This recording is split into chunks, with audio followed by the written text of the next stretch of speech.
there. Welcome. I'm glad you're joining me today. Today I want to talk about developing a quest mindset. And in a lot of the messages that I've been presenting, I've been talking about the journey.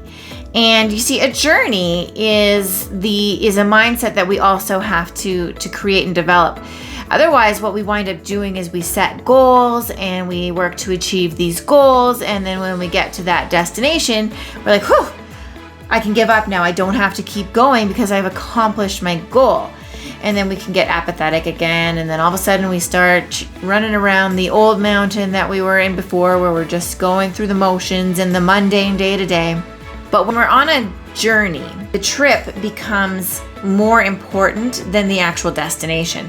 And so as we go along that journey, we might find some forks in the road that are going to deviate us here or deviate us there, and that are going to lead us to a much different place than we had anticipated if we just went to a destination.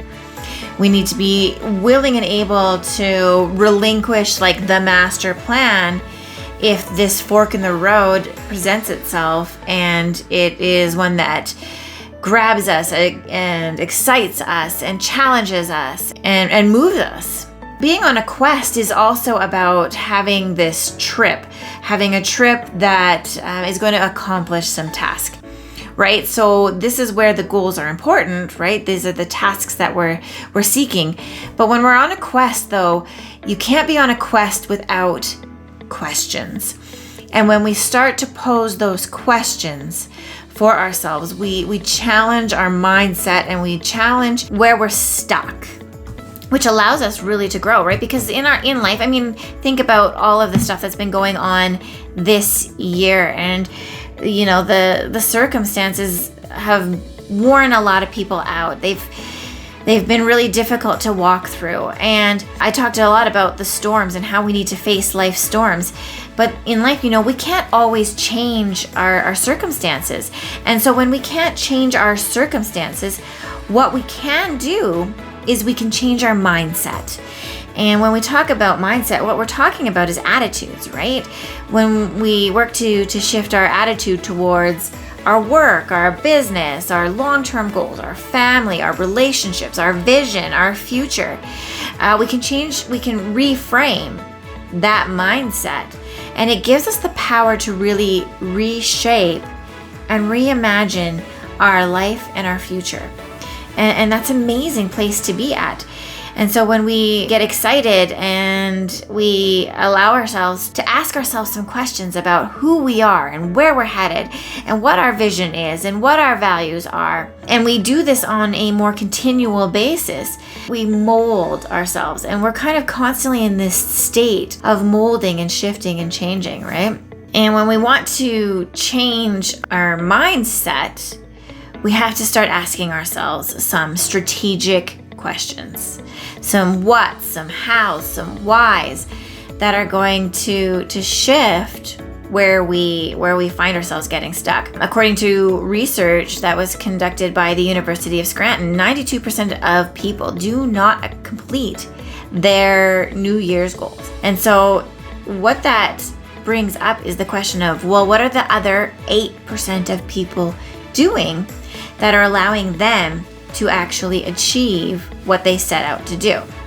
And we know that mindset matters, that our perception can be shifted, that we get to choose where our focus lies, and we get to choose what mindset that we allow ourselves to live into. We cannot shift our circumstances a lot of the times, but when we start to think about what we have control over, then we start to realize that change begins with you.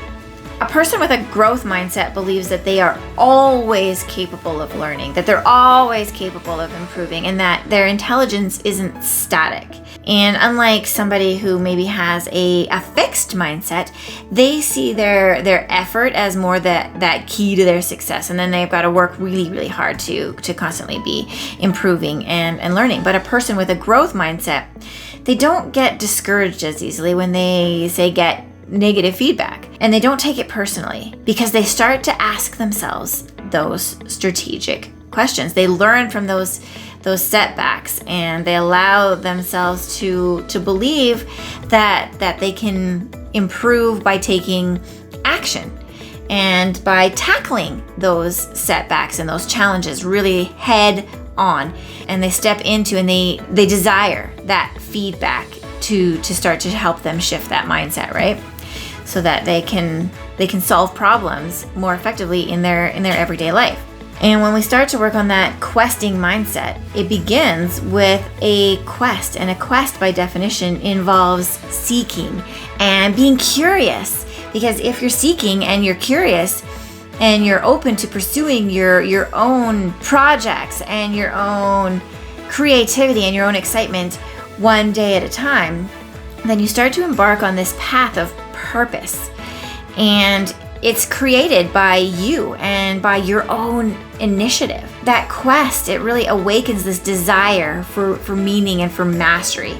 And it also awakens your own ability to take charge of your life rather than be a passive participant in life, right?